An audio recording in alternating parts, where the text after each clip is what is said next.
Halo semuanya, perkenalkan nama saya Rangga Dwi Wicaksono dari Prodi Ilmu Komunikasi kelas sore dan saya berasal dari Universitas 17 Agustus 1945 Jakarta dengan dosen pengampu yaitu Bu Fauzia. Di sini sedikit saya akan menjelaskan atau mempresentasikan mengenai lembaga pemerintah dan swasta dalam menghadapi era new normal pasca COVID-19. Bisa dilihat yang pertama dari PT Dahana. Hadapi new normal, PT Dahana salurkan bantuan APD. PT Dahana langsung di bawah naungan pemerintah.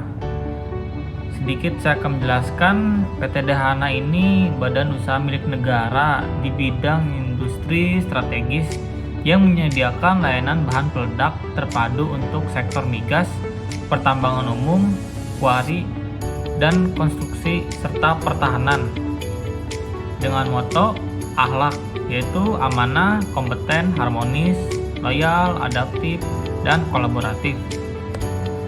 Selanjutnya, PT Dana Persero kembali memberikan bantuan alat perlindungan diri APD untuk masyarakat. Bantuan berupa masker, kain, dan cairan disinfektan ini diserahkan langsung oleh tim PKBLT PT Dana Persero pada Kamis 11 Juni 2020 bertempat di kantor Kecamatan Kasomalang, Kabupaten Subang. Di hari yang sama, tim PKBL PT Dahana Persero juga memberikan bantuan bagi tenaga medis yang bertugas di Puskesmas Kasomalang berupa masker medis, masker N95, hazmat, dan facial. Eman Suherman, Ketua PKBL PT Dahana Persero menyebutkan penyerahan bantuan ini merupakan bentuk dukungan dari PT Dahana terhadap masyarakat dan petugas medis guna menghadapi era new normal di tengah pandemi COVID-19 yang terjadi. Semoga bantuan APD ini dapat membantu masyarakat dan petugas medis dalam menghadapi era new normal, ujar Eman Suherman. Seperti yang diketahui sebelumnya, era new normal adalah langkah percepatan penanganan COVID-19 dalam bidang kesehatan, sosial, dan ekonomi di Indonesia. PT Dahana Persero sendiri merupakan sudah memberlakukan protokol new normal atau normal baru untuk perlindungan operasional kepada pekerja dan stakeholder dalam bekerja di dalam dan di luar wilayah sesuai dengan arahan Menteri BUMN melalui surat nomor S-336-MBU-05-2020 pada 15 Mei 2020 perihal antisipasi skenario di new normal BUMN. Bisa kita lihat gambar di bawah ini beberapa bantuan dari PT Dahana Persero, yaitu berupa sembako maupun alat medis. Selanjutnya, peran layanan Bank BCA saat new normal. Bank BCA, Bank Sentral Asia, yaitu bank swasta. Ya, Bank BCA bisa kita ketahui bergerak di bidang perbankan, yaitu alat transaksi tukar menukar uang rupiah. PT Bank Sentral Asia (TBK) BBCA memberlakukan sejumlah protokol baru seiring dengan berlakukannya kebijakan normal baru new normal yang digagas pemerintah.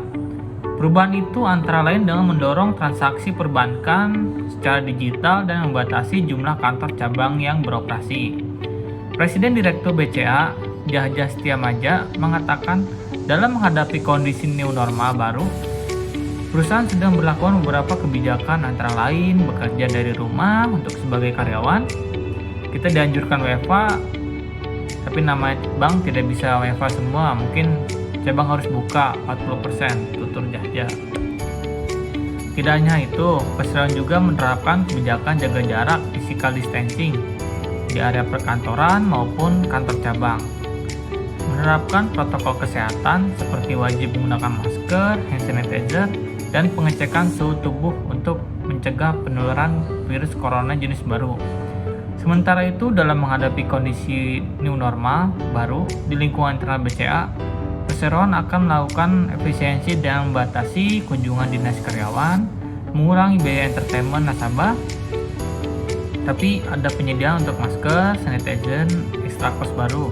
Belum lagi space, menyediakan makan siang karyawan, ini ada penghematan, tapi juga ada extra cost yang kita bayarkan.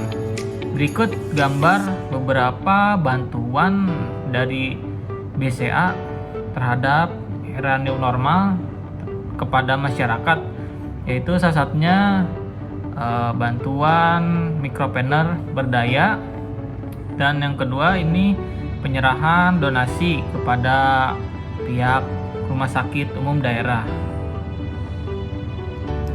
Lanjut, peran public relation terhadap new normal pemerintahan.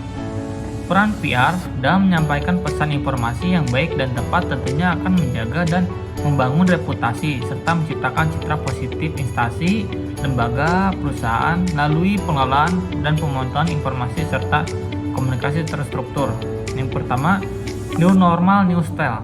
Berbicara tentang new normal, tentunya kita akan menyinggung dan membahas tentang new normal, habit, kebiasaan baru.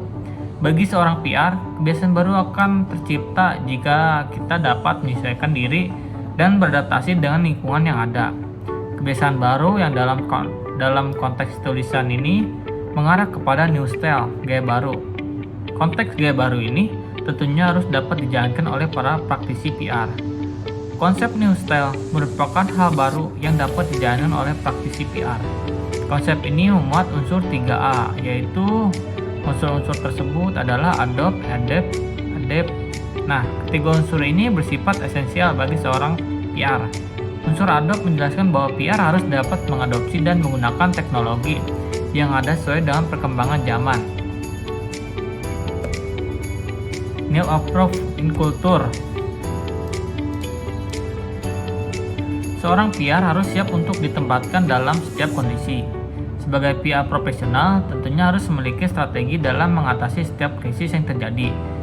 New approach, pendekatan baru yang efektif perlu dilakukan agar tercipta suatu strategi yang tepat. Terdapat beberapa strategi pendekatan baru yang dapat dilakukan oleh seorang PR dalam menghadapi krisis, khususnya di masa pandemi saat ini. Nah, strategi pendekatan yang tepat ini akan menimbulkan dan membentuk new culture, budaya baru. Adapun beberapa aspek budaya seorang praktisi PR adalah accessibility, availability, scientificity, teknologi update, dan creativity beyond limit. Aksesibilitas, availability, ketersediaan menjelaskan bahwa seorang PR harus dapat dan siap untuk dihubungi kapan saja dan di mana saja, karena beberapa krisis tidak dapat kita hindari. Jadi PR harus siap sedia 24/7. Sedangkan sensitivity itu menjelaskan bahwa PR harus mampu menyampaikan pesan dengan hati dan empati. Apalagi di kondisi pandemi saat ini, PR harus dapat membawa kesejukan dan menjaga dinamika informasi positif di masyarakat.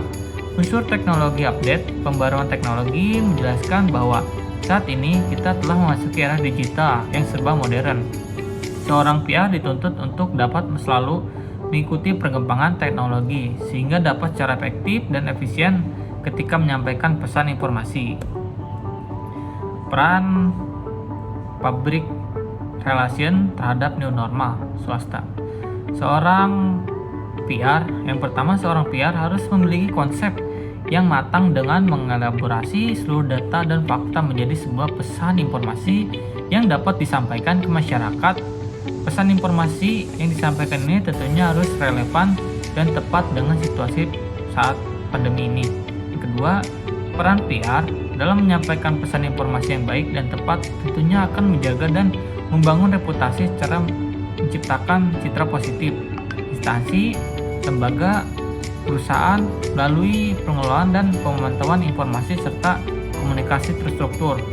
Yang ketiga, untuk itu, PR memiliki peranan yang strategis dalam menyampaikan informasi secara kreatif, inovatif, dan efektif dengan memanfaatkan teknologi dan new media. Penyampaian pesan dengan konten yang empatif dan mengoptimalkan teknologi digital, maka akan tercipta trust and persepsi positif. Selanjutnya, analisa program pemerintah dan swasta dalam era new normal. Yang pertama yaitu selalu mentaati protokol kesehatan dengan menggunakan masker. Yang kedua, selalu mencuci tangan. Yang ketiga, menjaga jarak. Yang keempat, hindari kerumunan. Yang kelima, kurangi mobilitas di luar ruangan. Yang keenam, selalu jaga kesehatan. Yang ketujuh, hindari bersalaman atau bersentuhan. Yang kedelapan, makan makanan yang sehat. Sekian presentasi saya, kurang lebihnya mohon maaf. Wassalamualaikum warahmatullahi wabarakatuh.